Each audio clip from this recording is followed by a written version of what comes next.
You could have just chilled out, but because you You didn't had chill out, you undergrad lost. and masters. Yeah. I think that he actually did work with his math PhD for a while. Mm. 'Cause I he's guess at least he in used his it. late 30s or something like that. So I think that he did Late did 30s? teach and yeah. Goodness. Man's gonna walk in, everyone's gonna be like, oh my gosh, look at this seasoned philosophy prof. He's gonna be like, I'm new here. I'm a student. Oh. I Hello, just fellow children. Hello, fellow kids. I have just gotten my PhD.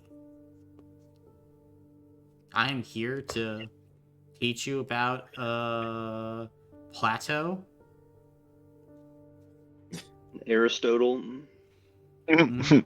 Socrates. Socrates is So a crazy. classic. Jordan Peterson.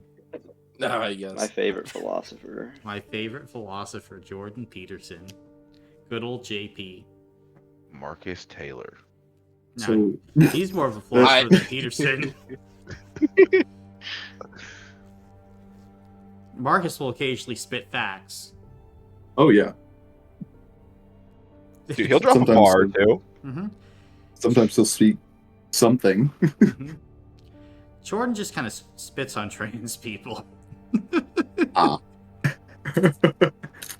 I see. See what you don't understand about the male specimen? Is that All right, can we ban that guy? How could a Canadian be so mean? Did they just channel all their hate into him? Perhaps. Every 100 years or so, to keep Canada nice, they have to create a homunculus of just pure hatred. Who was the last one? all of them during World War II? Shit, you right. Oh, they didn't make the homunculus that point. I think you mean Drake. That's actually. Yeah. You mean Aubrey? Yeah. That ain't my go, Drake. That's Aubrey. You know what? That's fair. You know what else is fair? Chris, it's time for you to give the recap of last session. Oh boy, I got everything up except for my notes. That's always how it is. Hit them when they least expect it, boys. You do that every time. Yeah. Okay, so last session we we had a meeting with Klaus, and he was like, listen, we lost a lot of people, but we have to keep going. And so he promoted us to sweepers, I think? Mm-hmm. Sweepers. Yeah. So we got a promotion, and so did I think Bodig's crew got up to sweeper too. They'll get up to and- sleeper when they get out of bed. Yeah, it's true. And he was like, you guys are gonna have to work extra hard. Are you up to the challenge? And we were all like, yeah, we'll do what we can. So we gave sufficient answers for him. And then we had a lot of downtime. Mm-hmm. So let's see. Harriman he went and saw Bodig in the recovery chambers. They had a conversation about all the stuff that happened, and let's see what else happened. Matthias did some training. He got to level up some stuff in the training area. What did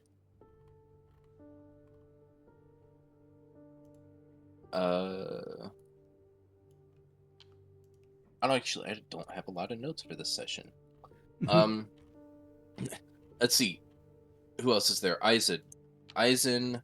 Oh yeah, Eisen made some caramel. He went back to the to our room and he met our new squad leader.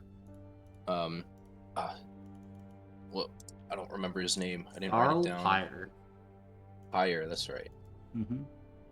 So he they had a nice conversation, nice meeting, and then they made some caramel for Kenora and brought it to Kenora, and well, it was kind of a like everybody met with Kenora, Eisen did, and But Harriman was there first. yeah, Harriman was there first. He was talking with her, and then It was a great one of the best conversations I'm being told. yeah, there was a lot of deep stuff.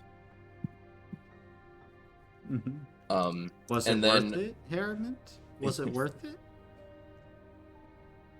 Who's to say? Who's to say? we will find TBD. out. TBD. And Tecton showed up, and he was like taking measurements for Kenora for some stuff that he was gonna make. And then Eisen showed up, gave her the caramels and all that stuff. What? Oh yeah, we also got some armor. Replenished our armor and got some more runes. We gambled probably a bit more than we should have. Not And yeah, so we got some good runes, got some not as good runes. And yeah, oh yeah, and then Cade, he got to learn. He studied about like our next mission, like where we're going to be going. So at the end of the session, we got information about that. And that's pretty much all the notes I have. I'm probably missing something. Yeah, I think the last thing is, just Harriman learning that everyone across the rings is panicking a little bit. Oh yeah. Because their watchdog just got bodied by a roving bear. The sheep are unprotected, if you will. It's like, you had one job, Mr. Watchdog, and then you fucking died. What a shit-ass dog. But Oops. where we pick up is, right before you guys are, like heading out to Auberlet to fulfill your mission. Is there any quick last-minute things you guys would like to do before meeting with Tharo Pyre and being sent on your way? I just have a question. Mm-hmm. So for those of us who received injuries during the blooding, have those injuries healed now or not? Yes, unless they have we went healed. to They've healed? Okay. Yeah, it's been... I wanted to make sure. Yeah, you got those on what, like the 5th? It's the 13th, so it's been like 8 days. Okay. Cool. I wanted to make sure before I got into combat and like, your movement speed's still 10 feet. Oh, yeah, that wouldn't have been good. Yeah. You cannot move. Hey, guess what? You're fucked. Okay.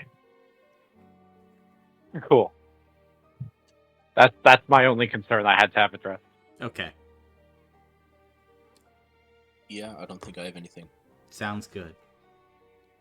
In that case, then, we'll pick up with you guys going and entering the common room with Tharo Pyre there, and you can see he's got what appears to be a 64-ounce like glass kind of like jug filled with some sort of brandy that he's just kind of sipping. It's got like a handle on it, and you can see that there are like bags packed for all of you.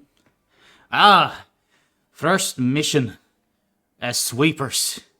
Whatcha? Y'all look good. You look ready. Do you feel ready, boys? Ready About enough. as ready as I'll ever be. I don't Ah, really think we have an option. that's right, Eisen, you don't have an option, because you're the only ones left standing. But seriously, you don't have an option. But I have one gift for you going away. I figure that you could use it since, you know, everything that's happened. You can see Thar will kind of like reach behind him and will pull out like a small black box and will like extend the box out. Who wants to take the box?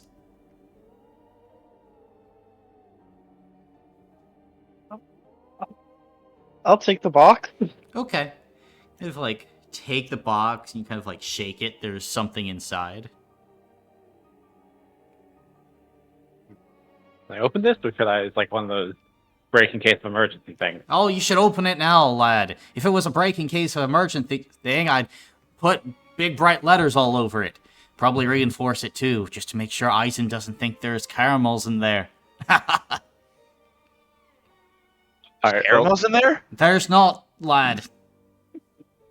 Oh, okay. Sorry, I zoned out. You tend to do that, laddie. I'll go ahead and open the box then. Gotcha. Then as you kind of like open the box, you can see that there is like this device, metallic with a handle, kind of like humming with energy. There appears to be almost like a like barrel at the end of it, with a series of like runes going down the barrel. And as you start looking it over, you can see that there appears to be like a slot to input like a cartridge of some kind. And looking inside the box, you're able to see 5 or 6 cartridges, Harriman, filled with what appears to be water. That there, lad, is a boiler. You can use it to detect how strong a demon or a demonic entity is by splashing some water on it or something that it's touched. I should give you a score, a Ferric score, named for our dear leader himself. But just so you know, 10 or below, lesser demon. I think y'all could probably handle it. 11 to 50 is a normal demon with varying levels of power in there. 51 plus, well, that's a greater demon. You have to start being careful there. And then, of course, 100 plus, an emissary of the abyss itself. Have to be real careful about it. But I think all of y'all should be fine. Right? Take good care of this device, though. Because, should it go ahead and be lost, hard to tell your ass from your eye.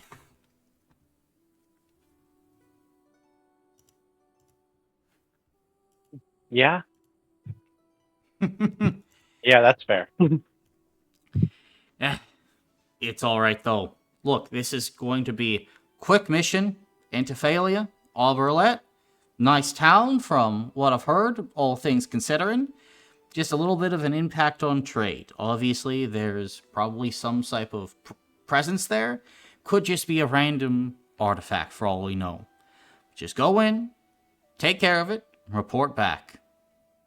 And don't worry, since it's your first mission, I've taken the liberty to making sure that someone will be going with you just to make sure that you're kept in line. I don't know if I'm gonna keep them in line, but I'm certainly gonna try. You can see, like, Kenora walks in at this point. Now, Miss Urtel Calhoun here has been on a number of missions before, done fairly well. Now that she's all right, well, things are on the up and up. And since all of you know each other, I think it would be a good fit. Is that right? All right. Yeah, I think it's gonna be a good fit. Well, now, no time like the present then. If you walk up to the roof, we have a pod waiting for all of you. Good luck. Take care. Don't get yourselves killed, or worse. Worse. Oh, yes, lad, there's a lot worse than being killed. Like not having any food. For you, aye.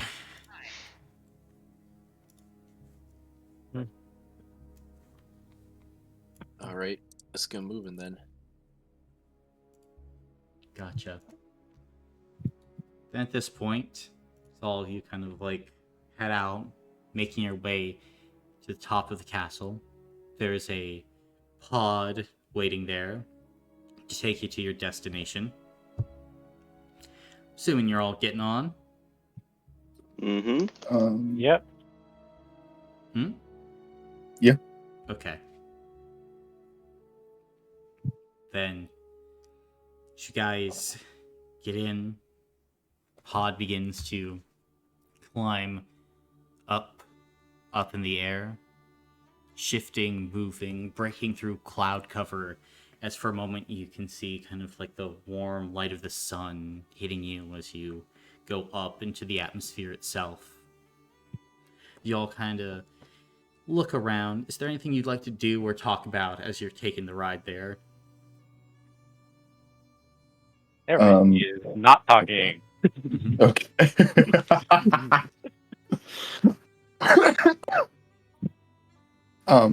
I'm assuming Kenora is still missing an arm. Yes. Okay. Then at some point, either when we land or while we're going, Tecton would offer her the prosthetic. Just to try. Yeah, probably as you're flying and like as you kind of offer it, Kenora would blink, like genuinely like confused for a second, and then she kind of like have her mouth open slightly as she takes it. You made this for me. Yeah, it's kind of our fault that you lost it in the first place. I've lined it with Inversil just in case, but I plan to do more to it once we're back. Just use this as a test run. And you can see Kenora would like genuinely smile as she would begin to go ahead and put on the prosthetic as it begins to kind of like lock in place. As it starts to make the connection to her body and to her mind, she kind of flexes her arm, wiggling the fingers. It works perfectly, Tecton. He'll just smile. And she'll just kind of like wrap an arm around you and give you kind of like a side hug.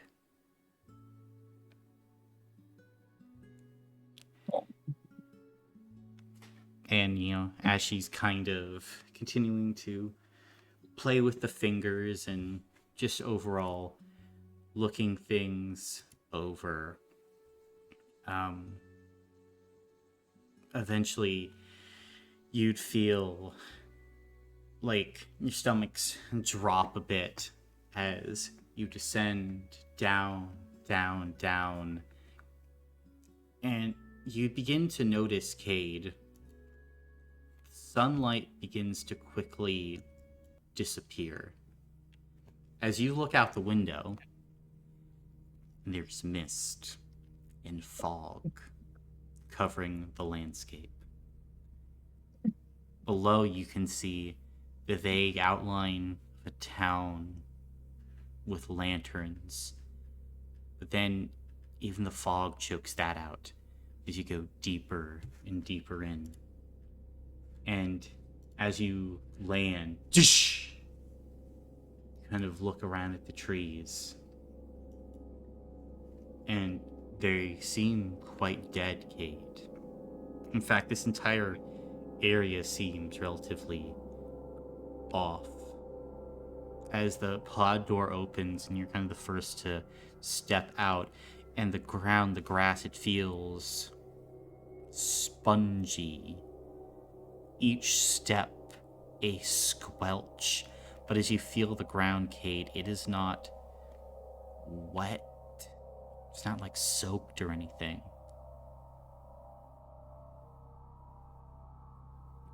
This is a strange place. Can Cade walk over to one of the trees Sure. and just like, just like take a piece of bark off and just look at it? Would he be able to tell anything about like why is it dead? Is it like infected, or would it be healthy otherwise, or So, as you kind of like walk over, as you grab the bark, it comes off like a layer of dead skin. It's so weird. It's like you're able to peel it. And as you do, immediately you're hit with the smell of like rotting eggs that just completely fills your nose, momentarily making you gag. You can make a mental check. Okay.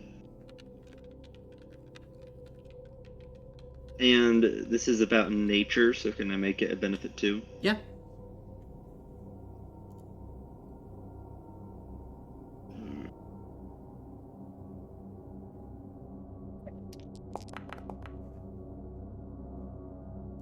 All right, 3 successes. 3 successes. Quite honestly, something like this type of rot, like it seems like it would take years, but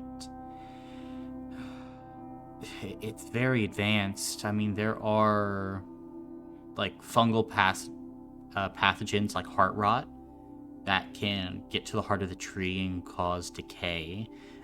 There are some diseases transmitted by beetles and other insects that find their way into the hearts of the trees that can lead to rapid decline and death. Drought could potentially do this, but I mean, it's all very strange. All that you know for sure right now, not putting this under a microscope or anything, or taking it to a lab, is that, definitely started from the center of the tree and worked its way out. And it's very advanced. Okay.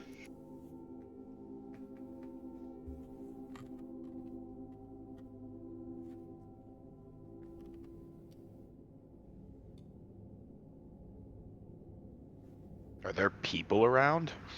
You're on kind of the outskirts of town.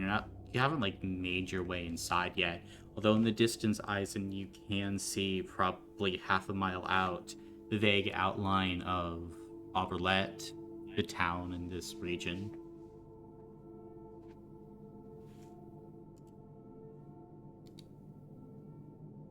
Okay. How do we want to approach this? You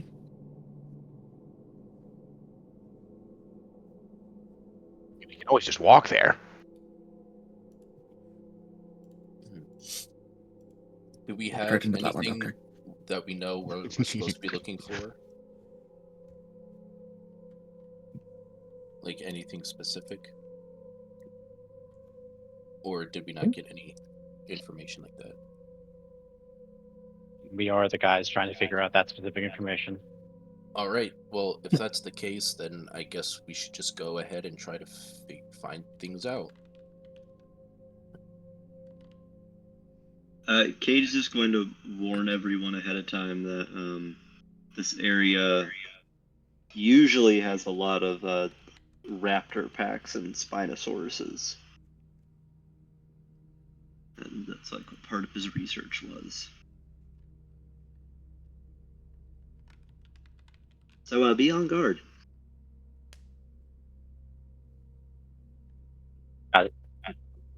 Good to know. All right. Just see what the good people of Auberlet know. Yep.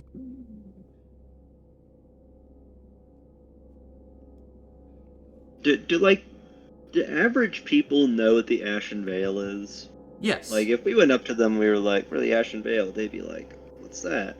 No, they're people generally know about the Ashen Veil. Like, well, again, there might be some that don't, but it's like if you walk up to the average person, it's like, we're Delta Force. Like, I would say that generally people would know what Delta Force was. You would have some people that are like, what's that? But like if you kind of like know about the world, then yeah, you know about the Ashen Veil. Okay, gotcha. Flasher badges, you know. Mhm.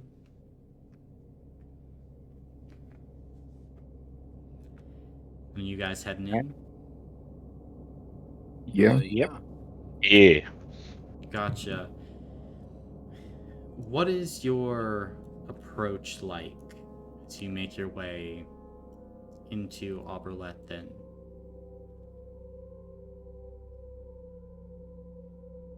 Yeah, I think we should all be keeping an eye out just in case the situation has gotten worse.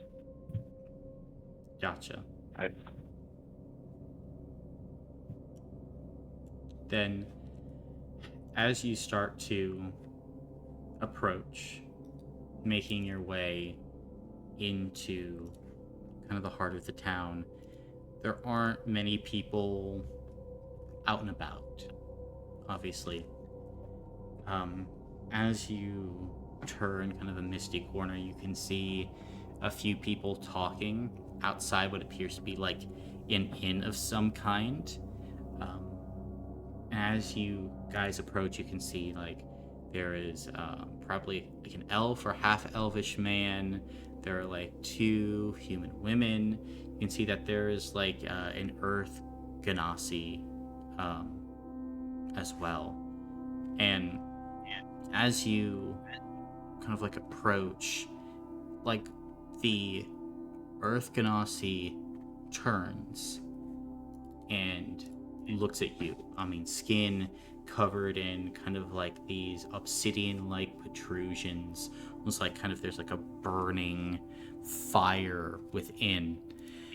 And then, as the people see you guys, immediately, like they're raising their hands in the air, panic covering their faces, as the Earth Ganassi kind of like steps forward, and you can see his hand is shaking. Tecton. Definitely fear there. Hey! Oh, we don't want trouble. We don't want trouble. Put down your weapons. Just put them down. we don't have our weapons drawn, do we? No, they're not drawn. I don't have weapons. Your friends. Just have them put down their weapons. They don't have their weapons out. And just put your weapons down, damn it! You'll get one of us or yourselves killed! Sir, what is going on? Just... Please. They're too dangerous.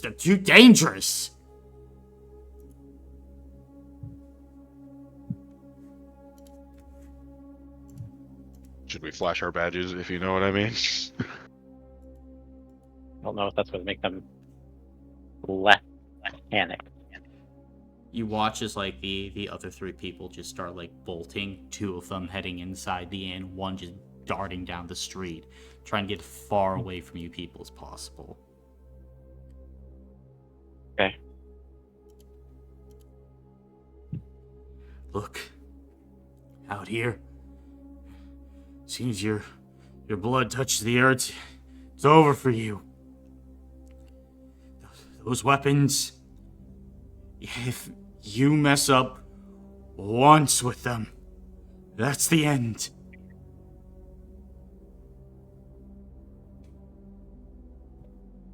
What do you mean the end? turn to metal. Soon as you bleed, you turn to metal.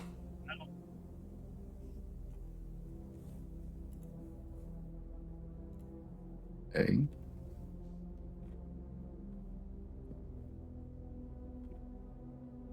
Okay.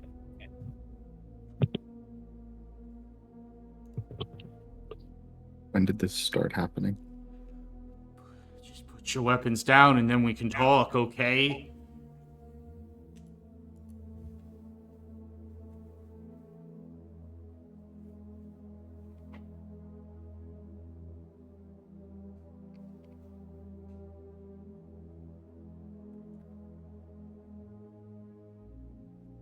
Does there seem to be anyone waiting in dark alleys? Is this a setup at all? Make a physical check. Okay.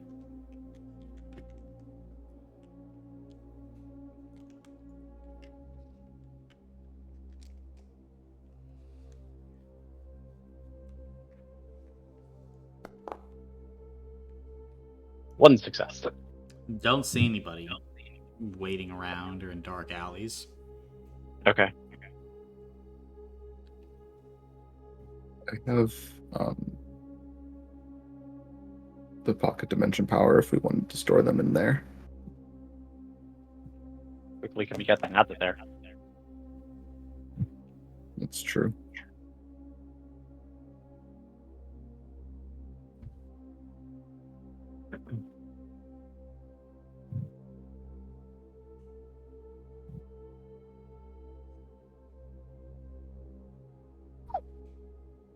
I mean, I don't have any weapons. Me and you can go talk. I'm trying to save your friends. We'd be alright. That's what so many others have said. They weren't alright. Nobody's alright.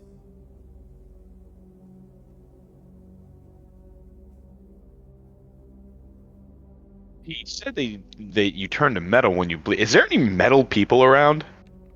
Looking around in the streets that you can see, no.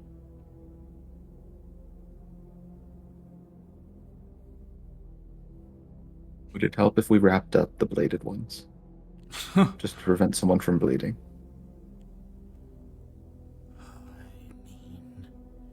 You could. But that's still... You're not understanding the gravity of the situation.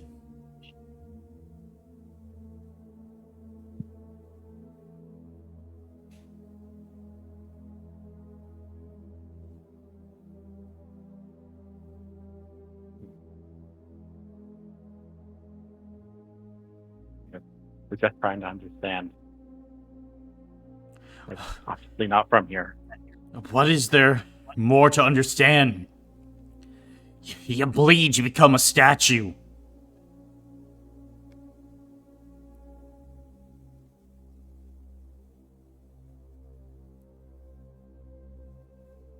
Where are the statues?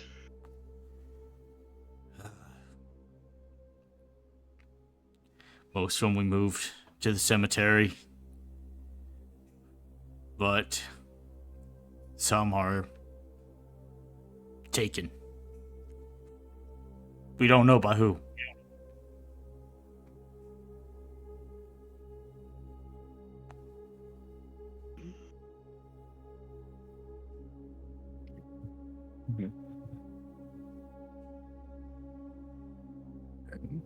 Kate will probably turn to the group and say, we should probably find one of those statues so that we can use the boiler on it. Maybe. But we have to do something about these weapons or else everyone's just gonna panic.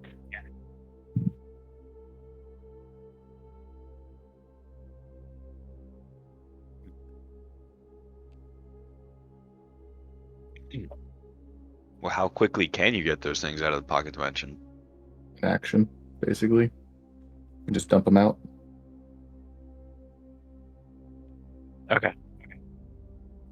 I'm assuming that would work, right, Colin, if I just dumped it, basically? Yeah, of course. Yeah. I mean, if they're in there, at least we can carry them with us. we put them Yeah. on the ground, then they're just there on the ground. All right, fine. Open up the hole Okay. Then, and very carefully put the bladed weapons inside. mhm. And you guys just putting like all your weapons in there? Yeah. Yeah. Mm-hmm. As the weapons kind of all go in, kind of shut the pocket dimension, you can see the Ganassi takes a visible sigh of relief. Thank you. Thank you. I know it sounds extreme, but I promise you it's not.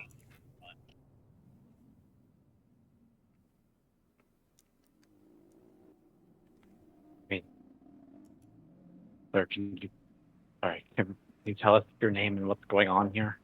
My name is Jakob. Jakob Frankel. I'm just a potato farmer, or I was. A farm on this side of the lawn. But it's gotten so dangerous, I moved in to the inn here. The Varnished Plate, but I suppose it all started on the bad night. That's when everything started. There was a great storm started. Strange lights filled the sky.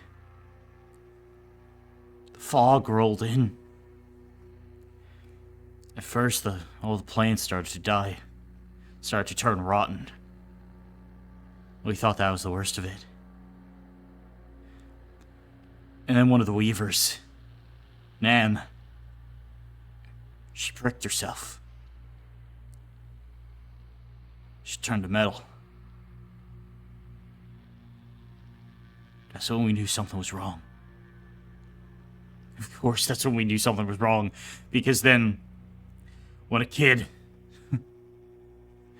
running along, playing, fell, scraped his knee. Couldn't even scream. He was just a block of metal, too.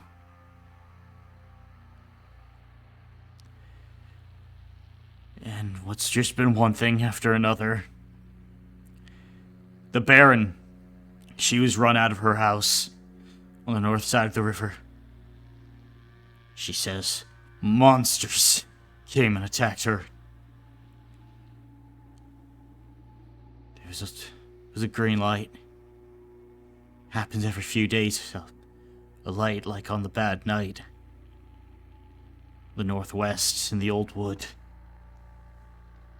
No one knows what it's about. But it glows. It's like a beckoning hand. Something evil. Fuck, even people have tried to go to the Church of the Empresses, but no one's come back. They're all gone.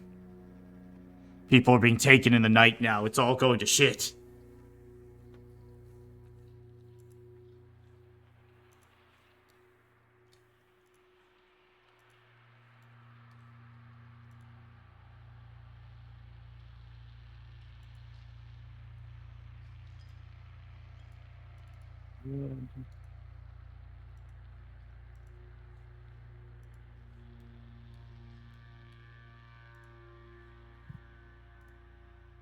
When do you think that this green light will happen again?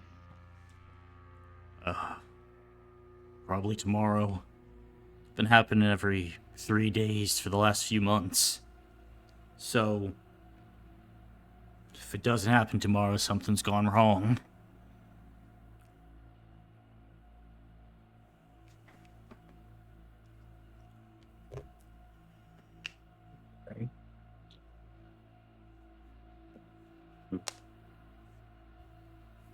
Ritual of some kind.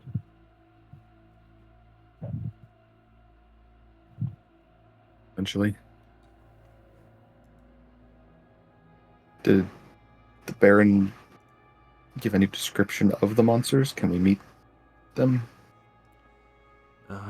Annalise, she hasn't been very talkative about it. She lost her husband that night. But she's staying in the inn, too. Doesn't really have another place to go.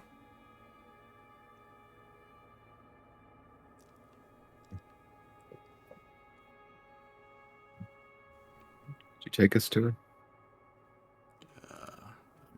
I could. Who are you people, though? Strangers walking into town.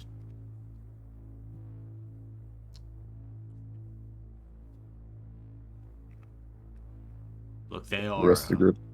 strange sorry. times. We gotta be careful.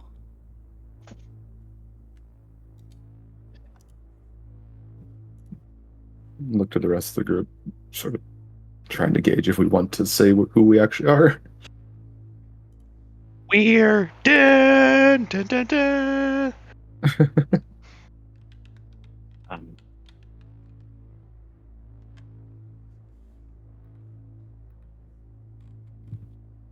Why we couldn't? I mean, we're just Yeah. identifying ourselves. Yeah, no, I think we should. We're with the Ashen Veil. The veil.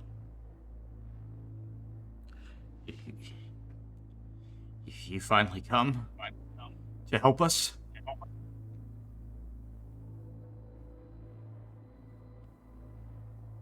Yes. Good. Wait, are there demons here? Is that what's causing all this? We don't know. We're going to try and find out, though.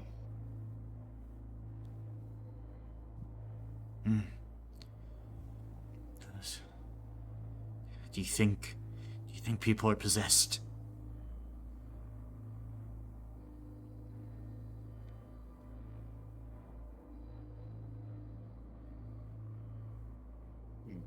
Let's hope nobody is possessed. Because, I mean... There's a man here. A lot. He's been acting real strange since the mist came. He's the tanner, and I don't want to throw accusations. But, I mean, there's also the logging camp. The logging camp to the west. They've barred everyone from going in. They threaten people with saws, man. They threaten them with saws. Anyone who gets too close. People know things here. They know things. But we're all just trapped in here like sardines in a can. Okay. Do everything we can, but first we need to see the Baron. Mm-hmm. If you head down to the end of the street and take a left, you'll see the varnished plate. She'll be inside. You can ask Porter. He owns the place. Okay, thank you. You can see the Earth Ganassi Jakob is just going to kind of like start walking away. Kind of like looking over his shoulder at you guys, just, trying to give you space. Not necessarily wanting to be around demon hunters if there are potential demons about. Yeah, that's fair. It's fair. Right. To the inn. Yep. Ian? Gotcha. You all begin to walk through the misty streets, and at this point, with all the commotion, you can see eyes are beginning to peek out at you from windows just behind shutters. They are wary eyes of people who don't trust easily. As you turn the corner, though, You're able to find it. The varnished plate. A simple-looking two-story building with a small sign outside. A single candle giving light in one of the windows. It's not much more than that.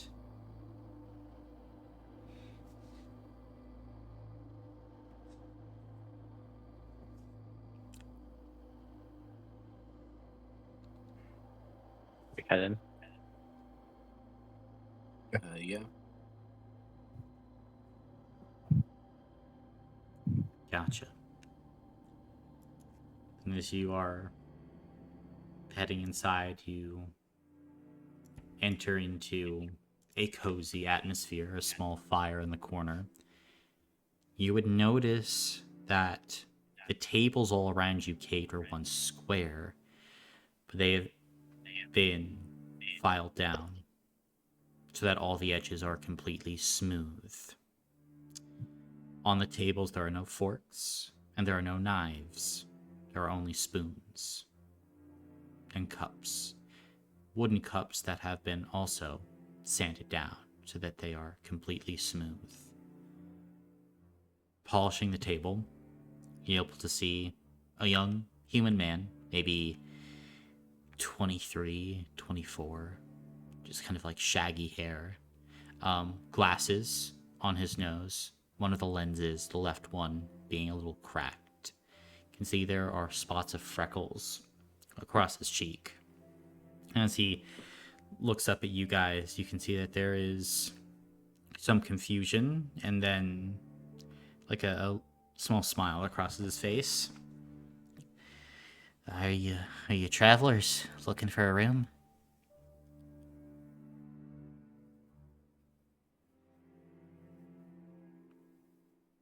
We are travelers, but we're looking to speak with the Baron.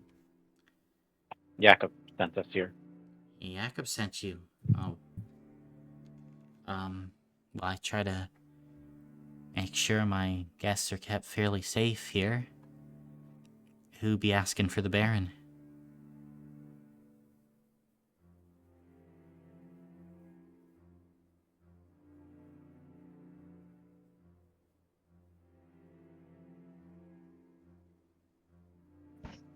We're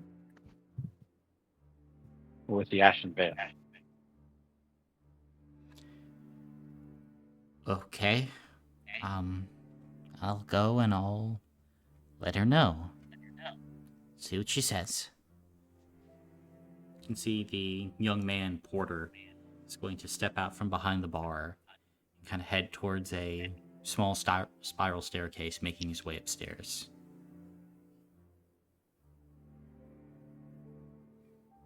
There's a beat. All of you kind of wait. And then, in time, kind of emerging down the staircase is Porter, followed by a woman, probably in her early 40s, with a simple, like, long black dress. Doesn't have any jewelry or anything like that, not even rings. One of her eyes is kind of like a greenish color, the other is brown. And she makes her way towards you. Hello, my name is Annalise Berghorst. I am the Baron of Auberlet. You are Ashenvale? We are. Can I see your merit book?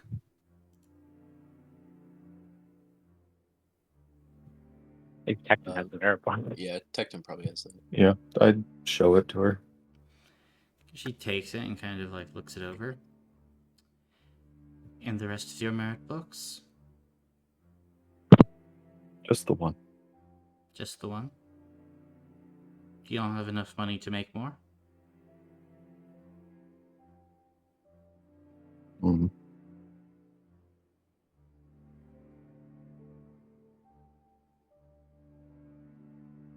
This is what we were given.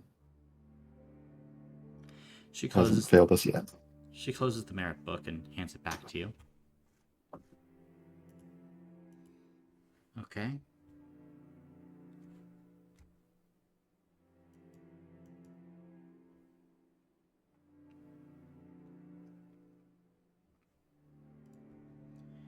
So?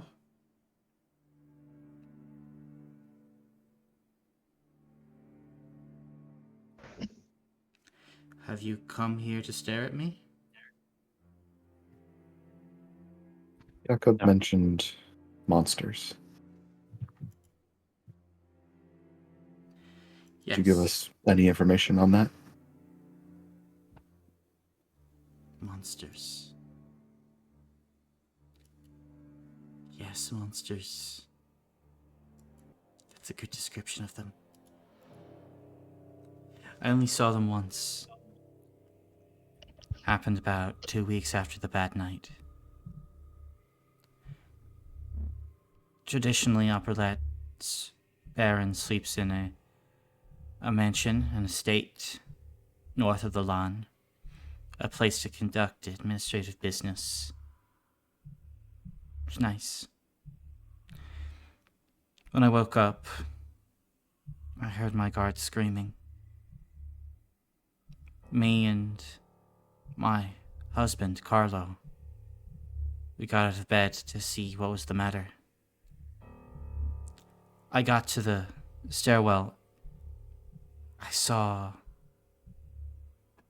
these creatures. They were long, many legs, pincers for mouths, eating one of our guards. There were so many of them. I screamed, and my husband began to throw furniture down the stairs to try to block it. The creatures kept coming, but we ran back to our bedroom and shut it. The creatures slammed on the door. And then the door started to melt. This yellow liquid started to melt the wood. My husband, he was a strong man. He started throwing the armoire and the bookshelves against the door, and that seemed to be holding them. But then we started to hear a chopping sound, like a great axe. My husband, he started to tie the bed sheets together, and he threw them out the window. Said that I should go and he'd be right behind. I just slipped over the balcony when the door burst open, and there was this thing. It was a huge thing. It had 6 legs, but the torso of a man? Not any man that I've ever seen, mind you. It was elongated, extended. It's like it had armor, an insect's exoskeleton covering raw sinew, tissue. And its axe, it was built into one of its arms. It made a chattering sound. My husband ran at it with a small knife that we keep in our room. But the creature slammed him with the axe on his shoulder. My husband went spiraling down. He looked at me and his body turned to metal. I'll never forget the gray, it overtook him. He tried to say something, but his jaw hardened before he could say it. I slipped down. I slipped down into the courtyard, and I ran through the mists. The creatures, they chased after me, but I escaped.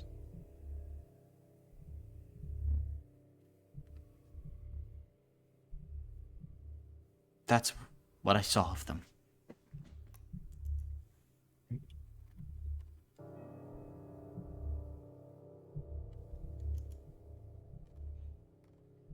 Thank you for sharing. And the Baron will nod.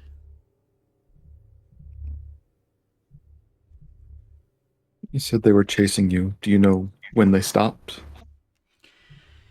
When they stopped, I do not fully know. I tried to stay in the open fields because at the speed I was running, if I were to run through a wooded area, the probability of getting cut or nicked is just too high. Mhm. I ran across the bridge. I began knocking over torches, light fixtures that we kept on the bridge just to show travelers the path, make sure they didn't slip off into the river. My guess is that the creatures generally like the darkness if they came at night and with the mist. So I put light in their path. That seemed to slow them down, at least. That which is the fire, the heat. I'm not really sure what, but I now make sure that the people of Auberlet keep a ring of torches at night. When the sun goes down, you try to keep this place as bright as possible, but we're running low on supplies as it is.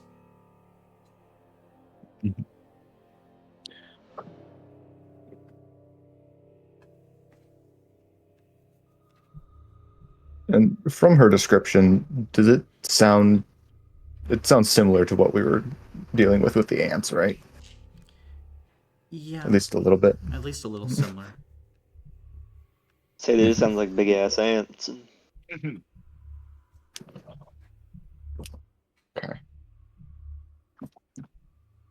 Heat or light. The acid, the 6 legs. They didn't have 6 Axe legs, they hand. had many, many more legs. Only the main one had 6 legs. The big one with the axe. Okay. Mm.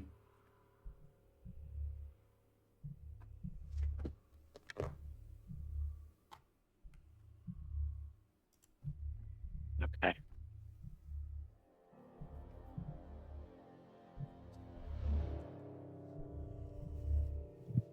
Anyone else have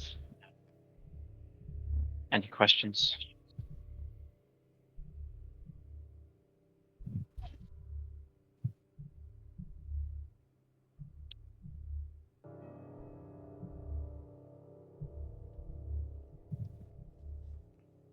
I'll take that as a no.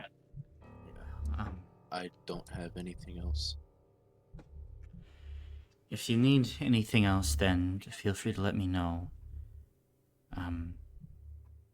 We're generally able to still have people come and drop off supplies, but there's a curious thing with Auberlet.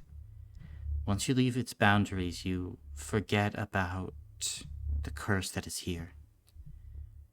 Which leads me to believe that something within this mist also has an effect on memory. I would advise you gentlemen to be careful. Thank you. There's also been a faction, I suppose, that's been making itself known. That or a singular individual.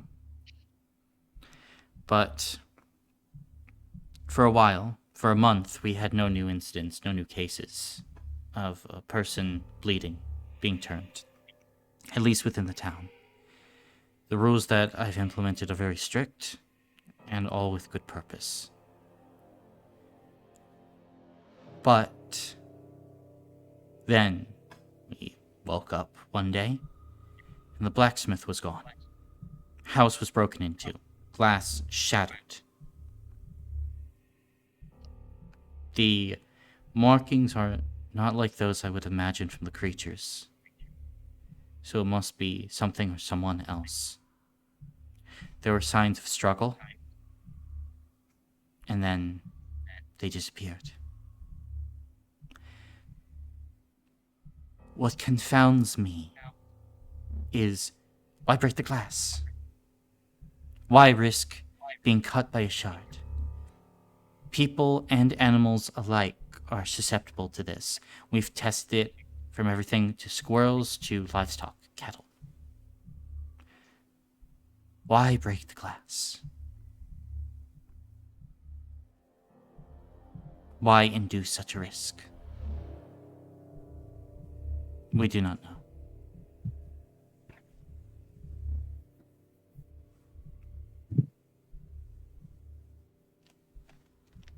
Okay.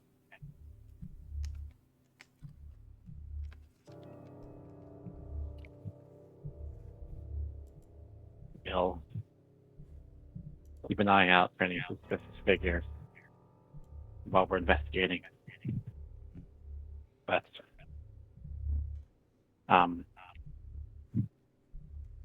we've been told that the logging camp had been rejecting visitors, threatening them away with fog.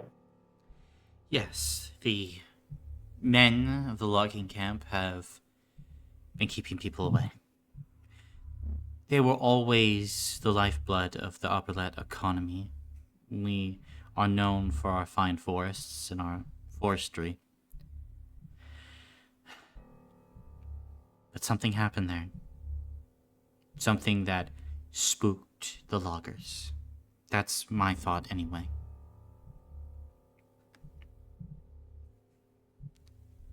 Likely. They turn everyone away now, though. I have to wonder if the loss of our guardian spirit hit them harder than most. You lost your guardian spirit?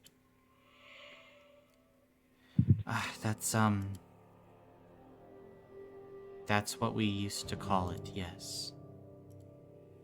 There was, a creature. It wasn't natural to my knowledge. It took on the appearance of a fox, of a bright blue color, almost like the sky.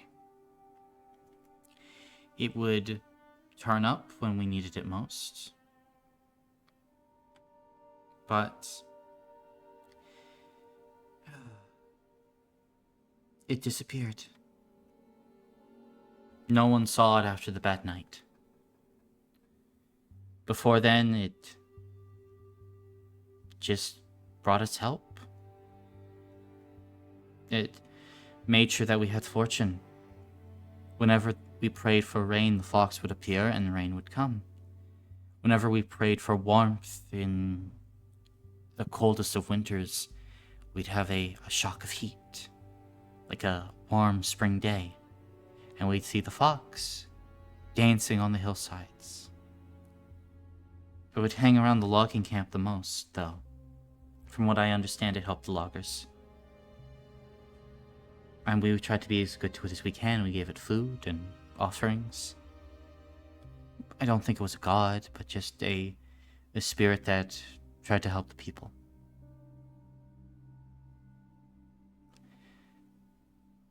It's been noticeable with it gone.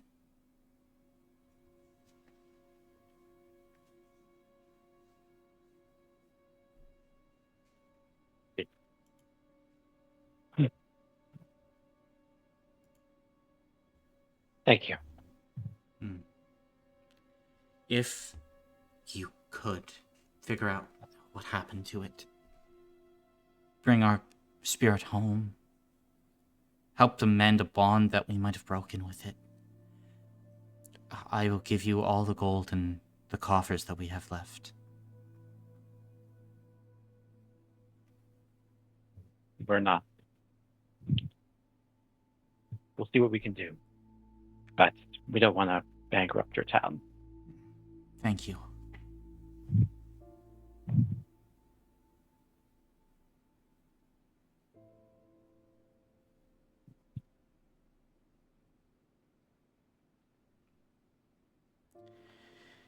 If there is nothing else, though, there is much to still manage for today. The summer months are here, but there's no way that we can grow crops. It will take everything we have to make sure we have enough food for the winter without, of course, bankrupting our town. Thank you, gentlemen. Please let me know if there's anything else you need for your investigation. Of course. And the Baroness Thank you. will give a bow and we'll head back up the staircase.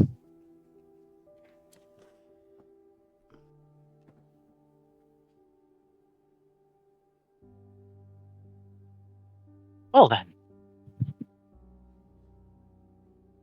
So, sounds like the north is where most of the problems are, right? green light monster in the northwest in the old wood. Mm-hmm. And there's the logging camp. It's to the Logging west. camp is to the west. Yeah. People tried to go to the Church of the Empresses in the north. I mean,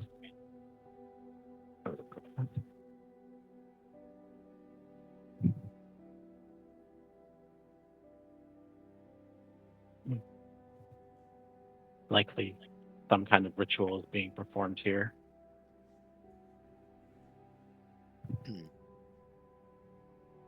The information we had did not cover all of that, and that's probably due to the curve. Yeah. With people forgetting.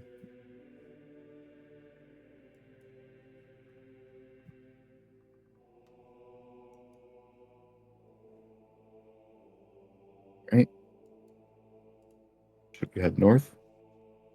Northwest? Or to the logging camp first? We have a couple options.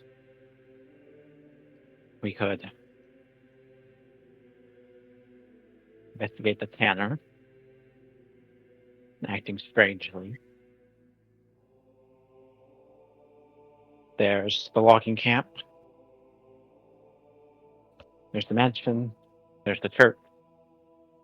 And there's the old wood. I mean,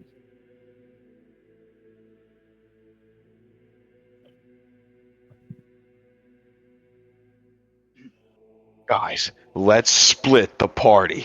no. Absolutely not. Good idea. Dealing with Go to one. demons? Nah. We can split the party, we're good. The demons have never ganged up on a person ever. No, Never. never. Someone's never seen Scooby-Doo. Okay, buddy. Time for Van Peepaw. People. And the only leads we have are they seem to be avoidant to light and heat.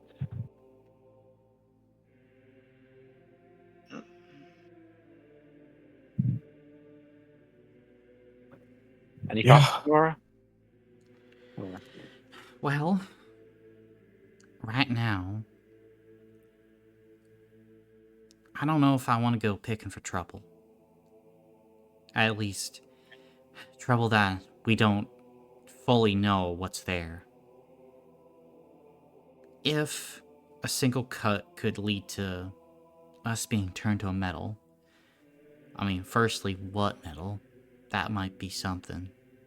But secondly, if we do get in trouble with a demon or even something demon adjacent, look, I'll be frank, one of us making it out, or all of us making it out unscathed, that's a long shot. Simply because Eisen's going to want to try to pick a fight with it as soon as possible, and that is going to get him at least a bloody nose. And then that's it for our favorite caramel pal. All of you to assume I would get hit. Bold of you You to would get hit. assume that you wouldn't want to get hit, just to see if you could take it. I guess you're right. Sometimes it's really fun to get hit. Alright, so that's what I'm talking about right there. Yeah. No, I I still Eyes in the think that fighting. Oh, why am I here then? I still think we should go to the cemetery and use like the boiler device and see what kind of metal it is. Yeah. Ooh, that's a good idea. Maybe learn some stuff, some additional stuff, possibly. As long as the cemetery isn't like super far outside the town or anything like that.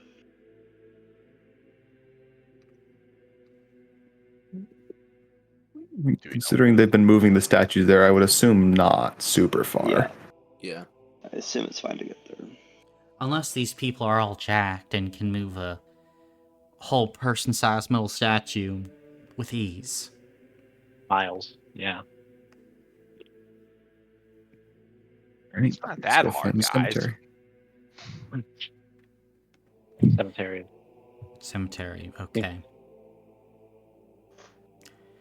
Then, as you guys begin to walk through the town, looking around, start to kind of look for signs, and there is kind of like signage that would begin to lead you to the cemetery.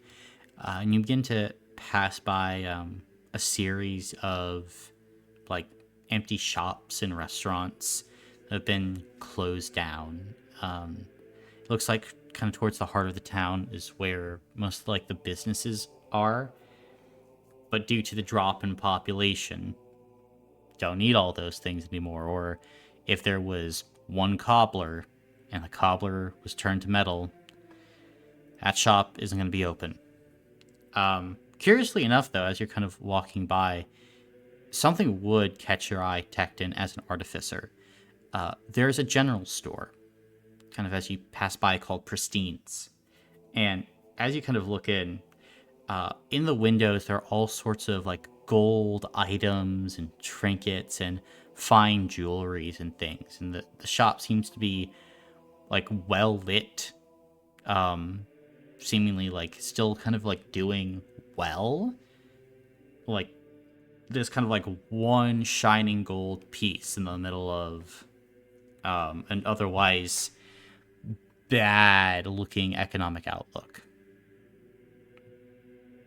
But as you kind of like keep going, you all head towards the outskirts and are able to see kind of the edges of a cemetery. And as you kind of look into it, Cade, you're able to see people amongst the gravestones. But then you realize they're not people. They're statues. And all kind of various poses and forms.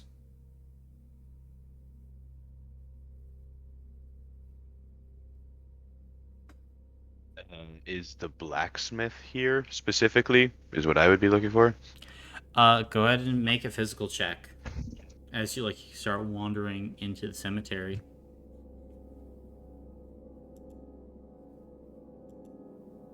Oh, I'm fucking stupid. I'm sorry. I did that backwards. Good job. I didn't do Good job. I didn't do most of the fucking command. Yo, can I lock in? I actually am so unlocked. Yeah. Yeah, we need to. It's incredible how wrong you did that. Yeah, well, that was only one success. Do I have any hero points for this? No, I'm not gonna waste them on this. Okay. Looking around, you don't find a blacksmith. You are able to find, though, a really funny statue of this older guy with his hands on top of his head, just screaming "fuck," as it looks like in that pose is when he got turned to metal. Yeah. No. Can we see the cut on the statue? I feel like it'd be a little hard to see, but Yeah, you can see there's a cut on his elbow. Oh, Oh man. Yeah. not the Poor elbow. guy. I don't think that the blacksmith is going to be here. I mean, I think what probably happened is that, if everyone's turning into metal, they're probably trying to, harvest metal, and they need the blacksmith to try and, do the metalworking. So I imagine, yeah. If they're harvesting it, why are there so many of these statues left in the cemetery? Well, they did I say don't know. some I of them don't. have been taken, right? Yeah, some of them. I think a lot of them have been taken too. Yeah. So maybe they don't Okay. need that much, but I think that I think that they've captured the blacksmith so that he has to do something with the metal. As I'm guessing, if whoever captured him is probably resistant to it because they didn't have to care about breaking the glass. And so they're probably Resistant to okay. it, or potentially open to it. Yeah. Yes, Like yes, the yes, ants. yes. The ant cult. Yeah. Exactly. They also hauled a statue, like you guys said, miles away. Now, I know that's not super hard, but some people might find it hard. Not average person, yes. Yeah. Let's be careful about how much noise we make from here on out. Yeah. And Colin, to clarify, they said when the blood hits the ground, not when you start to bleed, right? No, just when the blood hits the air. Oh, it hits the air. Okay. So as soon as you get caught. Yeah. Colin, we're not playing One Scratch. Well, That's the wrong campaign. No, we're playing One Scratch now, guys. Can I approach one of the statues with the boiler and examine it to try and figure out what kind of metal it is? Sure. Well, the boiler itself would just give you like a reading on demonic energy. Oh yeah, no, I'm not using the boiler yet. I just getting it out. Gotcha. First, I'm examining it to see what kind of metal it is. Gotcha. Make a mental check then. Okay.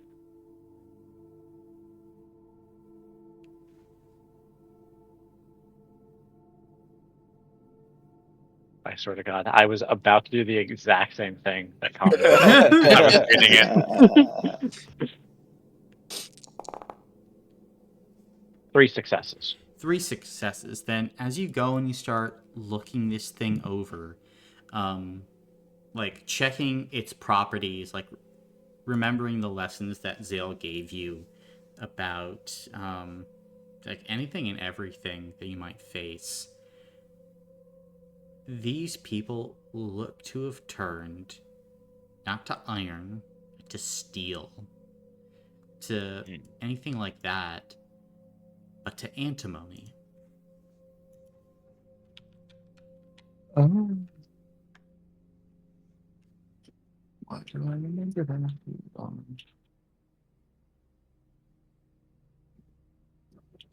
Antimony. The ants are back. Interesting. Antimony.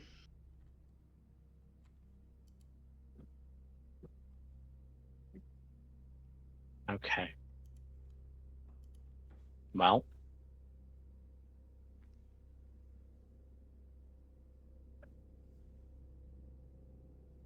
Used medicine and cosmetics. antimony. Yeah. Odd choice of metal. Very odd. It's brittle.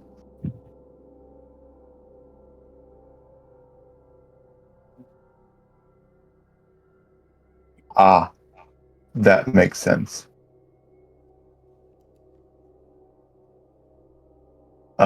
Antimony is most commonly used as a flame retardant.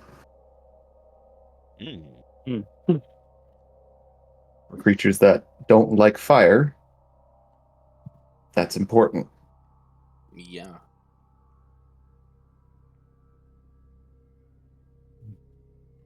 Antimony tracks. So yeah, Cade could be right about like them taking the metal and making like armor or something protective out of it. They need the blacksmith. Maybe.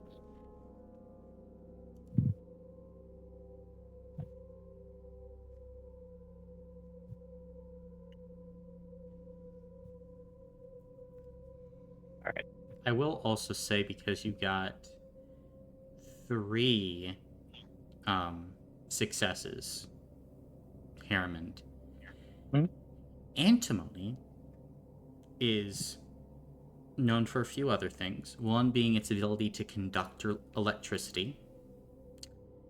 2, when there is acid on it when conducting electricity, it can get rather explosive. And 3, when antimony explodes, it is highly explosive. Now, when it takes certain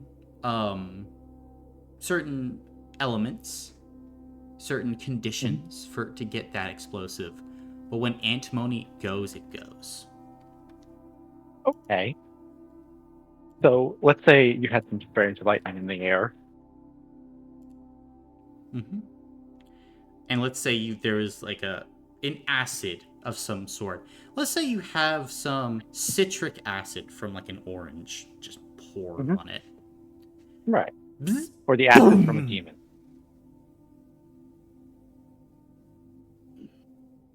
They're Didn't making a didn't those little creatures spit acid? They got through the door. That's what they said.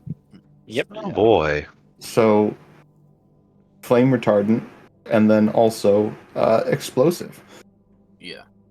And when they gathered all of the statues in one spot. Be fair, they didn't have a reason to think about that. I know. Hey, Chris.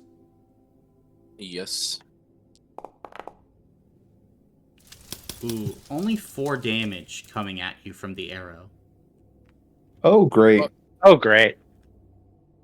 Use stamina, please. Yeah. That'll be Matthias will take that stamina. Gotcha.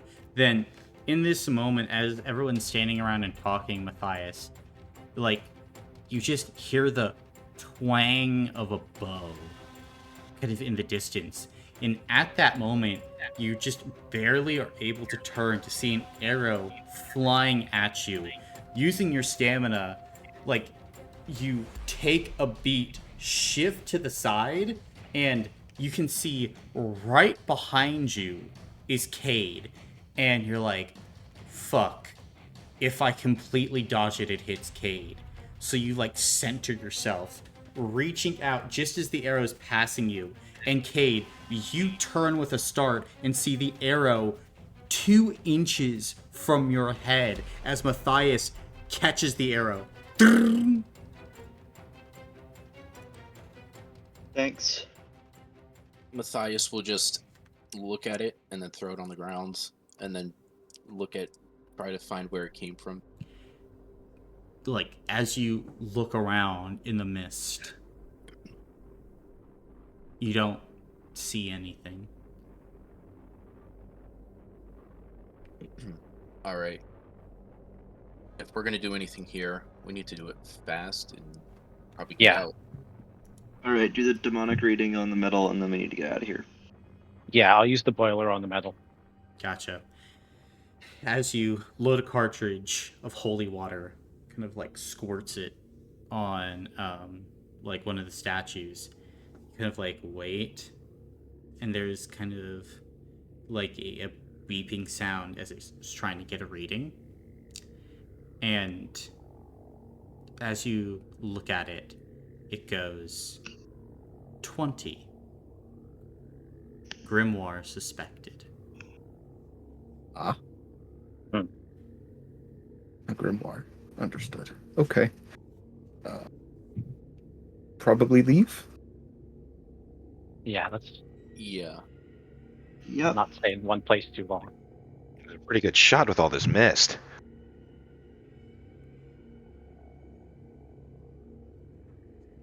They're gonna try and bleed us dry. Yeah. Literally. Mm-hmm. The arrow's on the ground now, right? Yeah. Could I inspect it, see if there's any, like, anything special about it, or if it's like a hunting arrow or an arrow meant for combat, or... It looks like an arrow, kind of like barbed edges. So, looking at it, like, probably more combat. Because you wouldn't use a barbed arrow for hunting. It would tear up the meat. It's very good at getting people to bleed. Yes.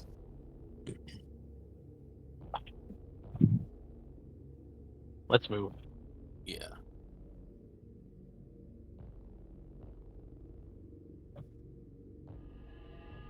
Back into town, I guess? Or where? Personally, I would like to go see what the loggers have to say. If we can Okay. get in. Yeah, we could go to the logging camp, and then pretty much everything else is to the north. So we can go Except to for the logging Tanner, camp. but yeah. Yeah. Yeah. All right, to the logging camp then. The logging camp. Okay.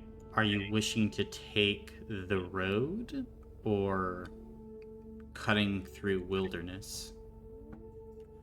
Don't want to cut ourselves in branches. This is like mainly flat wilderness, right? There are not many trees outside towards Yeah. the log. At least this part. At least this part, yeah.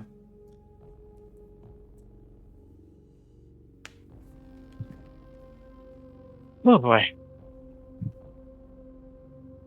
I mean, wilderness would mean that we're less likely to fall into any trap. Different sets. The only problem is that there are monsters in the wilderness, probably. Yeah. Well, the lady said it affects monster or like animals too, and I think the odds of an animal getting cut in the wilderness is much higher than us. So there's probably a bunch of animal statues out there.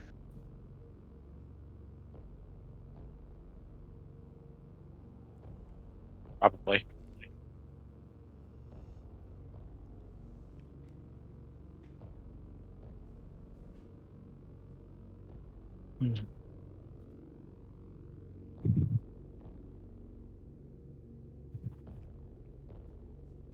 I mean,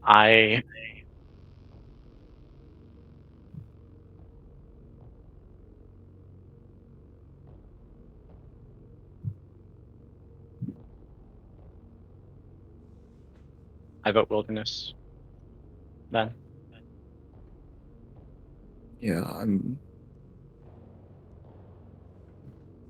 Yeah, we just have to keep an eye out to make sure we don't accidentally cut ourselves. Mm-hmm. But yeah, Once we get close to the woods, wilderness we is can make good. our way back onto the road. Yeah.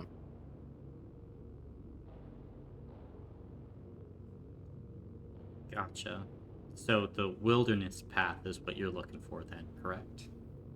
Yeah. Okay. Yes. Are you trying to move quickly or stealthily? Because right now it's 6 p.m. The sun is beginning to set.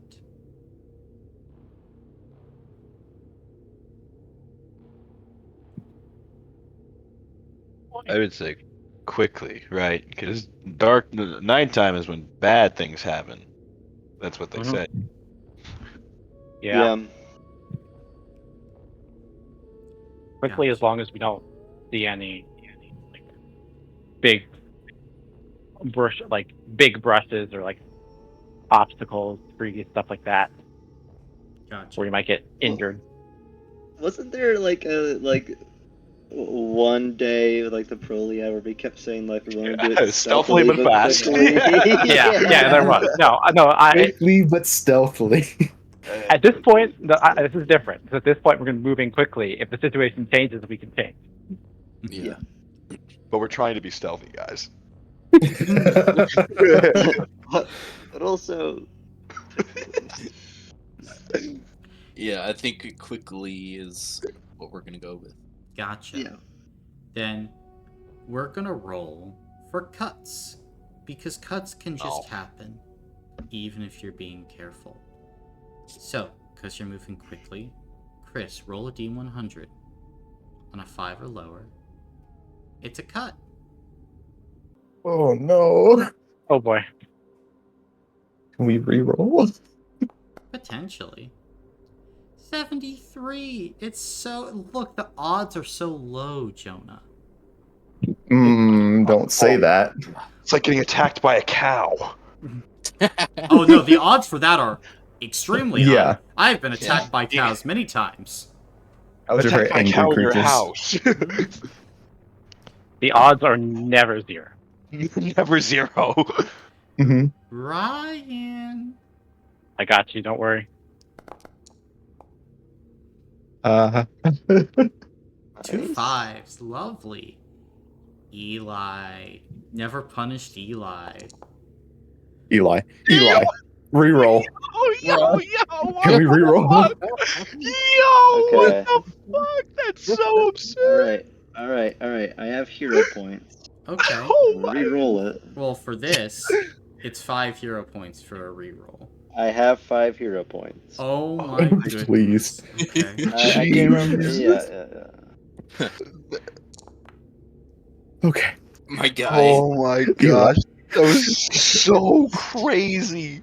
That was crazy. Alright, back down to 0 hero points. Welcome Oh my to God. Auberlet, fellas. Oh, I hate this. Jonah. Screw you. Odds are Okay. low, but never 0. We're good. Connor. I'm way ahead of you, brother. I'm way a friggin' ahead of you. Okay. There we go. Jesus, Eli. Oh my Eli. gosh. I The antithesis genuinely of Faustus. cannot believe Yeah. that, dude. That is so crazy. The antithesis of Faustus. Yeah. Then, I should have just named him Faustus backwards. What would that be? Soustify or something. so, as you all are moving across the landscape, everything's going well enough until, Kate, you feel the ground, that squishy ground, shift beneath you as you go tumbling end over end towards a thicket. You quickly summon up an animal spirit of a stag as you fall upon its back as it kind of catches you. Your party members like look down, and as Eli, you're kind of like rolling off the stag. And what do, Eli, as you come face to face with a raptor looking right at you?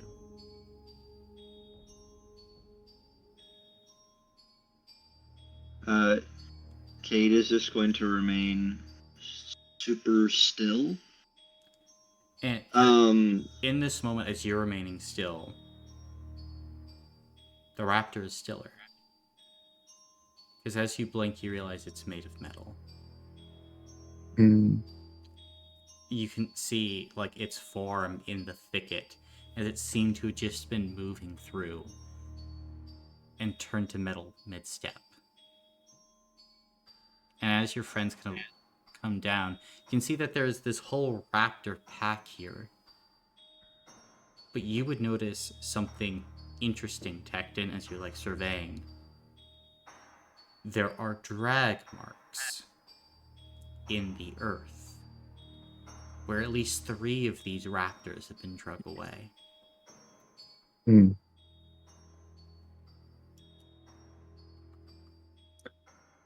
Okay. Do I see which direction? Northeast. Towards or away from the logging place, right? Away. Okay. Up towards where the old wood and towards the bridge, basically. Yeah. Okay.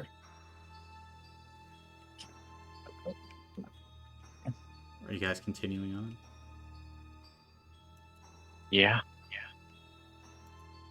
Okay. Then, as darkness begins to settle across the land of Auberlet, you run across like a series of stakes driven into the ground. And as you start to make your way closer, you can see kind of a man with like a massive logging axe begins to kind of like step forward. Older gentleman white hair, more grizzled expression. Don't recognize you. Turn around. Camp's close.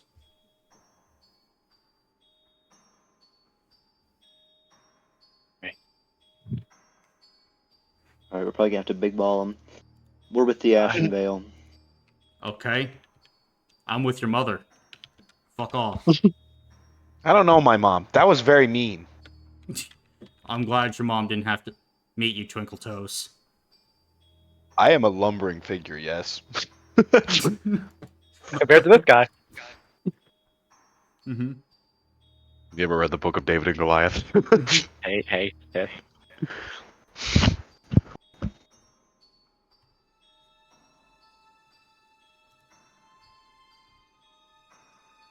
We are I don't want to hear it. Son, get lost. just trying to help. Just trying to help. Could have helped a few months ago. Fuck you.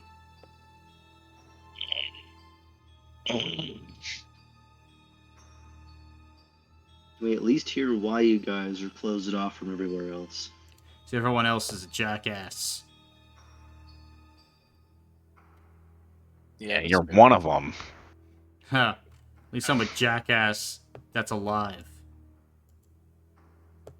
Now get lost, squarehead. I don't need your stupid stinking up my camp.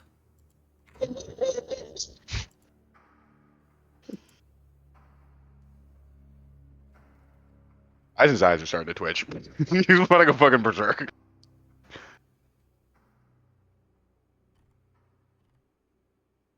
Oh, what's that? You twitching out there? What? Is your birthstone crystal meth? I don't know what that is. I bet you don't. All right. Let's not do that. We're just trying to get information. Trying to get information. Okay. How about this for information? Whole place is fucked. Yeah, we know. Can you tell us anything about why?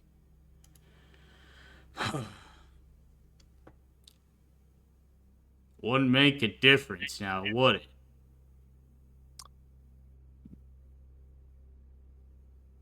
It might.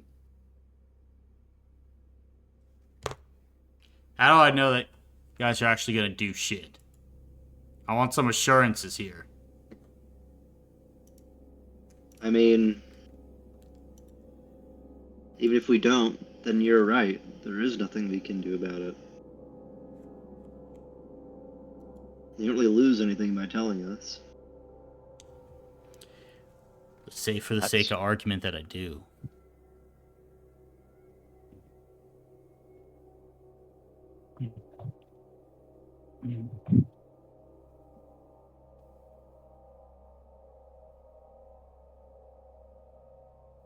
We were sent here to end what's ever going on here. Know about the memory curse, the bad night, guardian spirit.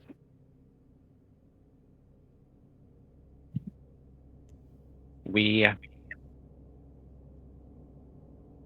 are sworn to try and stop this threat. If that's not enough assurances for you, what more can I offer?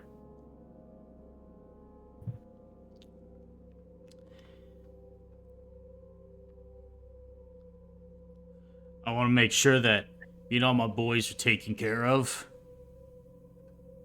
Want to be set for life.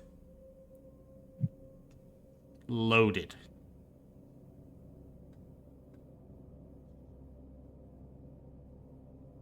Ashenvale has deep pockets.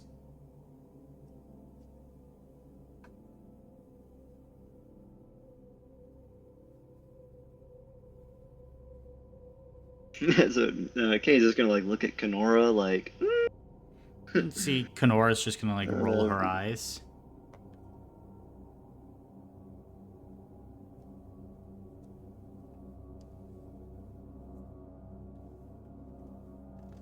I guess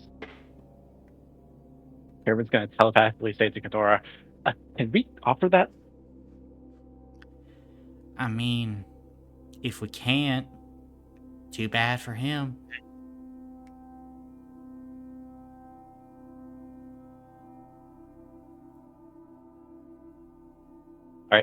Fine. We agree. I still want protection. For anything I say, I want to be privileged. Can't be used against me.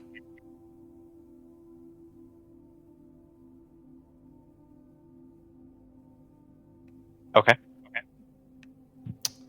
I also want a dragon. I don't know about that one. Don't argue now.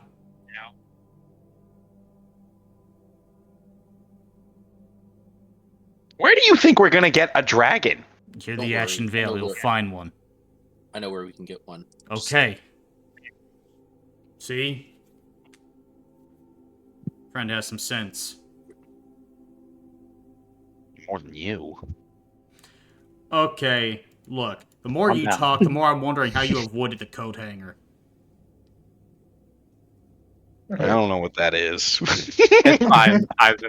Do we have a deal? We have a deal. What's your name? Harriman's. Marcel. Marcel Catacor. I'm the foreman of this camp. What do you want to know? Well, we know you've been closed off, keeping people out. Hmm. You think you know something that the rest of the town doesn't. Is that correct? Yeah. Someone in that town is rotten. They're against us. They're against all of us. Don't know who it is. It's their fault. The fox is dead.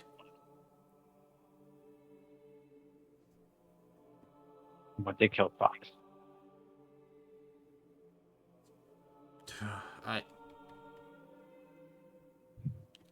It wasn't them specifically. It was...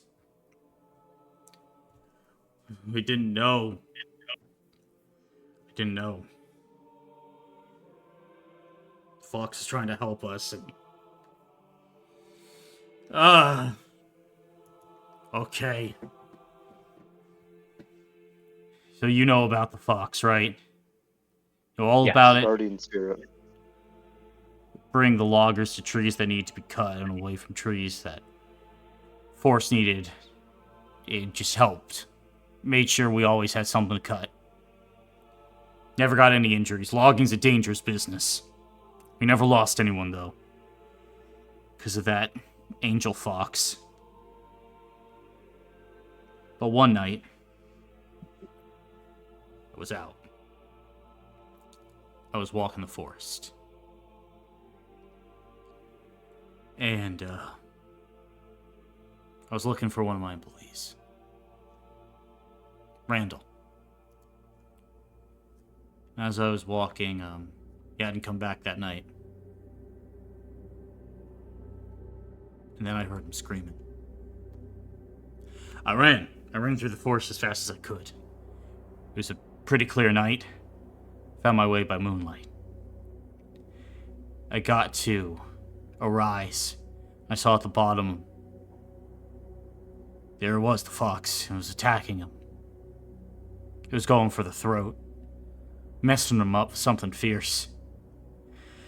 I was too far away to reach the fox before it killed my employee.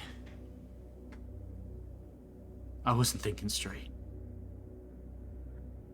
Did the one thing I could do. I just thought I would scare it. I started chopping. I chopped a tree. Quick as a whip. And the tree fell. It fell quicker than I thought it didn't fall right when I cut into it. It's like all the other trees now. The bark, it was spongy. When I cut in, it spewed this bile. And it fell. Fell right on that damn fox as it leapt.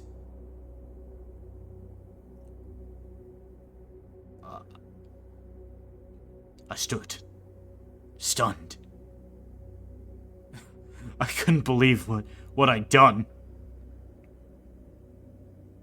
But then I realized, as I was standing there shocked, it was still struggling, it was alive. The tree, it was spongy, it was liquid, it wasn't enough to kill this thing, and I watched the person take out their knife and bury it in the fox. Quick, just like it was so matter of fact. Just right through its head. They took off running and I took off running. I was crying at them to stop, stop. What had they done? Stop! And I halted once I got to the fox's body because... Oh, I'll never forget it. It began to glow with this pale white light. All at once, there was a terrible storm began to rip through Auberlet. The winds picked up. It sounded like the wind itself was screaming. I was standing there confused and horrified when Randall ran up on me. I was shaking him. I told him why. Why would he do this? He told me he had been attacked. The fox had been showing him the way back to camp when it got spooked. Ran off chasing something. Howling like crazy. That screech that only a fox makes when it's going after prey. I still wonder who it was. Me and Randall had to take off because the storm was just too much. Trees were beginning to fall, collapse, the rotten ones anyway. It was unsafe. The lights, it was terrifying. So terrifying. We came back a few days later, to be exact, when the storm finally calmed down. The fox's body was gone. The tree had been moved and it was pulled out. Someone took that thing. I searched for it. I searched for it for a long time. Only trace I ever found of that fox was its fur. No, it was his because it was still that blue. That sky blue. Found it on the north side of the Lawn River. Had heavy oils on it. As if the fur had been treated with something.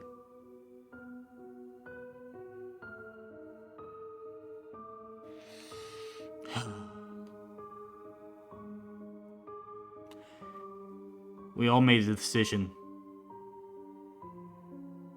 There was some people out there that fox didn't like. And the worst-natured of us also knew that if this ever got out, we'd hang for killing an angel that had been sent to us.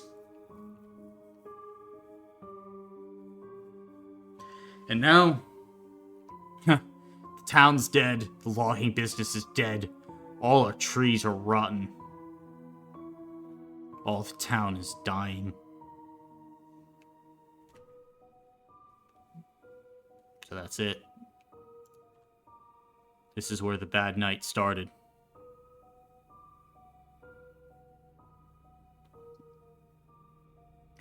This is where it's all gonna end, I guess. Where it already ended.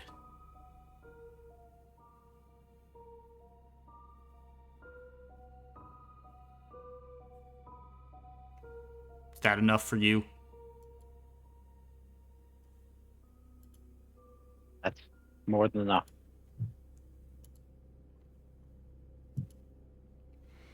Thank you. Mm.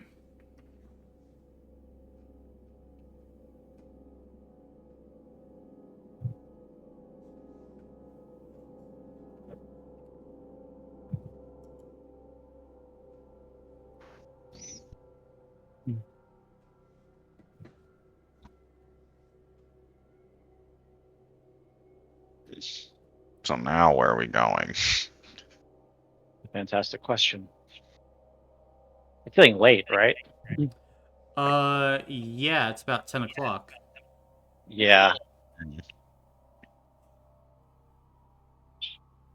Before we walk away from Marcel, I would like to, I'll probably wait like a couple steps, like as the group is probably leaving, and I'll extend my hand. I'm sorry about what happened to your fox. He won't say anything, but he'll just extend his hand too. Try to make things right. Thanks. And I'll just nod and catch back up with the group. Make a physical check. Shit. Isaac. Oh fuck! Am I about to get cooked? It's not a save, so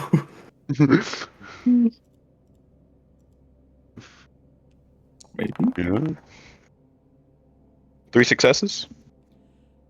As you're walking away, you just hear, kind of carried by the wind, "Marcel, you ass." As he's just kind of walking away. Oh.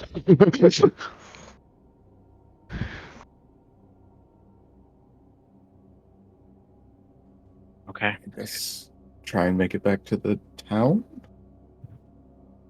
Yeah, and stay in the inn for the night. Yeah. That might prove harder than we think. No.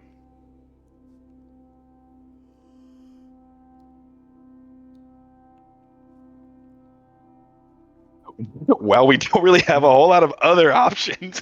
Yeah, we're kind Maybe- of in the middle of nowhere right now. I mean, couldn't we feasibly just, like, try and catch back up with Marcel and ask to stay in the logging camp? I He don't was know how- barely willing to give us information, let alone a place to stay. Kind of warming up to us. um, After we promised him gold, immunity, and a dragon. Yeah. Blood ain't getting Yeah, that you can dragon. have Castle Getterix if you let us spend the night.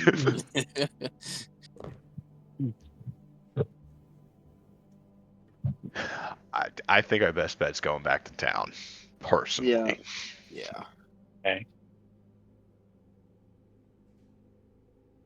Should we take the road this time? Watch out for ambushes. Or should we try and risk the D100 again? Well, it's nighttime, which means going through the wilderness would be hard. And since it's nighttime, I don't see a reason to rush. Like, we're already in the midst, like in the the shit of it.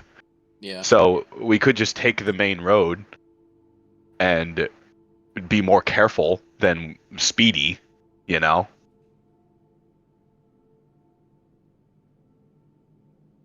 Okay. You have another option? Not really. No. I'm camping Dude, out here. I'm afraid, dude. It's almost 1, and we're gonna be on the road, and Colin's gonna be like, and that is the end of today's session. And it's gonna like some scary is gonna happen. Well, now that you've spoken that into existence. Well, the let's more time fucking let's face the more music time then. the more time we spend talking about this, the later it gets. Yeah. Yep. All right, let's go. So- Road it is.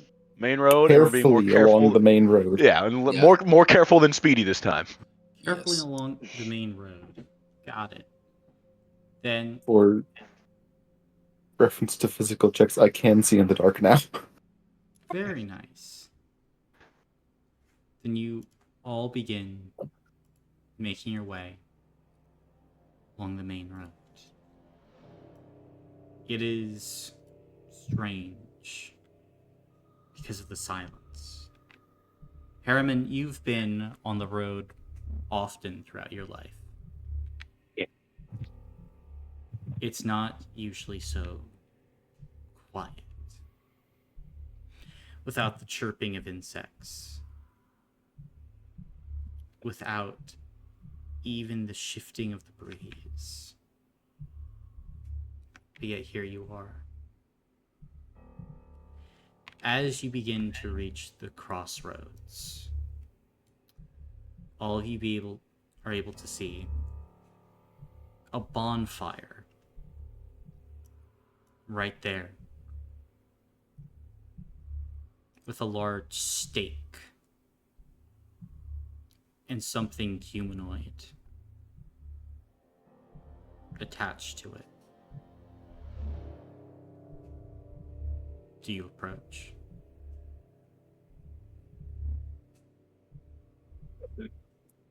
Take a defensive stance. Yeah, very, very cautiously. You want to grab our weapons out? Yeah, it's a good idea. I'm gonna take the weapons out and carefully hand them to people. Okay. You all have your weapons. Do you feel safer? Somehow I feel less safe. Mm-hmm. Looking ahead then.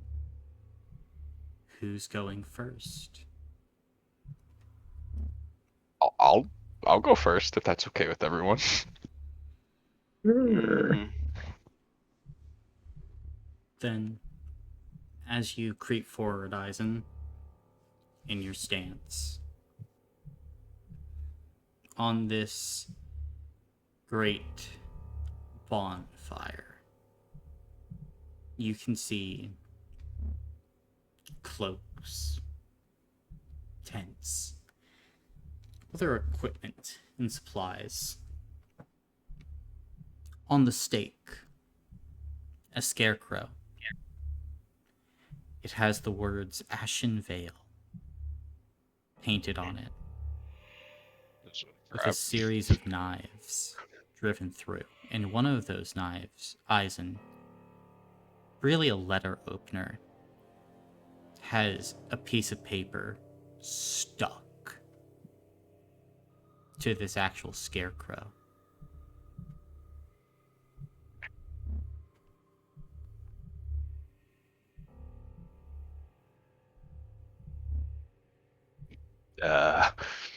I assume I can't read it from here.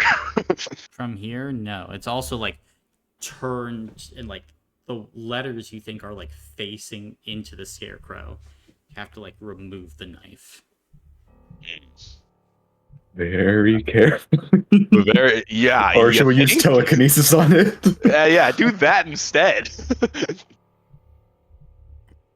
up to you, Ryan, but It's a letter. Yeah, no, opener. I can spend a scion point to remove this letter opener. I can't with tell the if that letter. was sarcasm or not. No, that was not sarcasm. Okay. Gotcha. So you remove the letter opener? Yeah, Gotcha. and hold the letter in place as well. Sure. As you remove the letter opener, then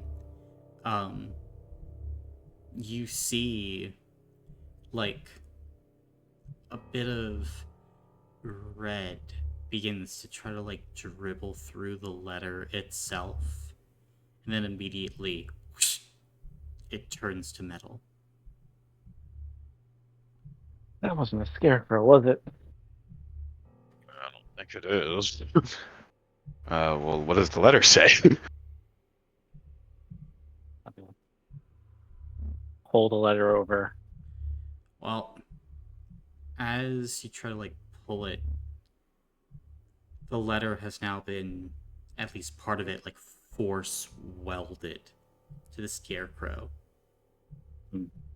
because the blood has turned to metal. Are you trying to carefully rip the letter out? Yeah.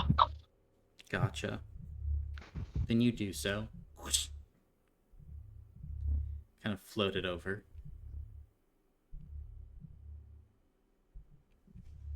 Do you read it? Yeah. As you read the letter, it says, "You are not safe. The Ashen Veil will fall.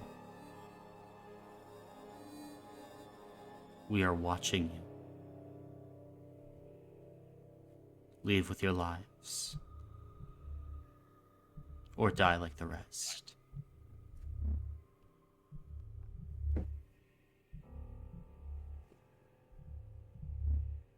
Should we find out who's this quote unquote scarecrow?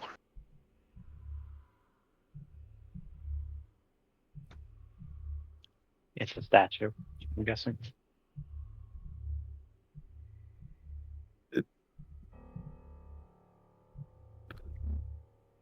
Is there a bag over its head?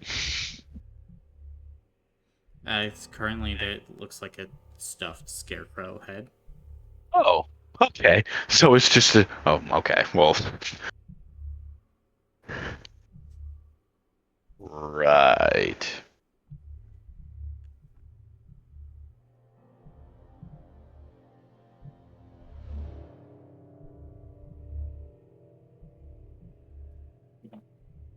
Do we want to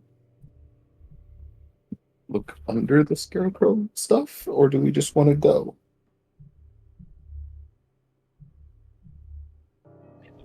Right. What's the worst that can happen? Don't do that. Everything bad's gonna happen. There we go. I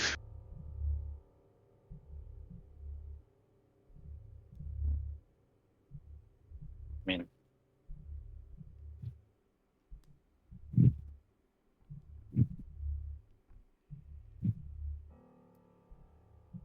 I guess we can remove the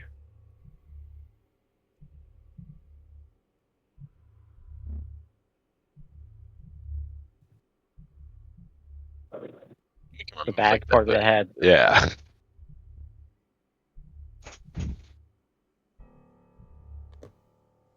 Wanting to remove the back part of the head? Yeah. Who specifically wants to do it? Matthias, your weapon has a 10-foot range, right? It does, yeah. Can you use it as an extendo arm? 10 feet away, yeah. I could do that.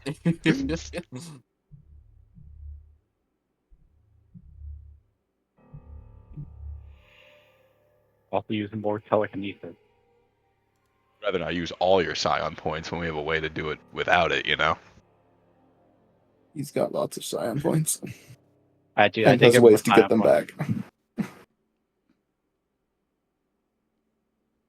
Yeah, I feel like if you want to use those, that would probably be more accurate, less prone to accident than using a sword as a Glaive. yeah. Yeah, I'll go I'd ahead. also probably cast something to pull it off. Yeah, I'm going to go ahead. At the very least, can we all stand back from this thing before we're gonna Yes. do anything? Yeah. No, that is correct. Dice or Tecton, you can see the dark. Watch your back. Watching our backs and our sides.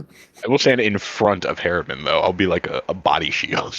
Okay. Okay, I'm the one that has the heavy armor. I think if anyone does. Well, we can both do it. It could be in between, you know? Yeah. And I will remove the bag from the head. Gotcha. Then, as you draw upon your psionic magic, Harriman, Mhm. you grip the sides of the bag You begin to pull. As momentarily, you feel kind of straw shifting, then a catch against something more metal, metallic. At the heart of this bag, you steal your stomach. You continue to pull Haramond. As Matthias and Eisen, you watch as straw pours out from beneath, and as the bag gets lifted up, you see a face get revealed in the pale moonlight. And it is here where we will end the session for today. Knew you were gonna do that. He's done it again. He Oh, I can't hate you. keep getting away with it. En contraire, I absolutely can. How dare you? I don't know why we say he can't keep getting away with it. He's gotten away with it like 100 times with this party alone. He's never not gotten away with it, actually. I've in fact gotten away with it every single time. You're stressing me the fuck out, man. Don't get touched. Don't touch it. Dude, you know how easy it is to scratch? Yes, it's very No easy. one's itched themselves. Mm-hmm. Everyone is so itchy in this town. Yeah. Again, now you can see why Jakob was like, put the weapons down! Do you know how easy it is to cut yourself? Yeah. It is, in fact, very easy.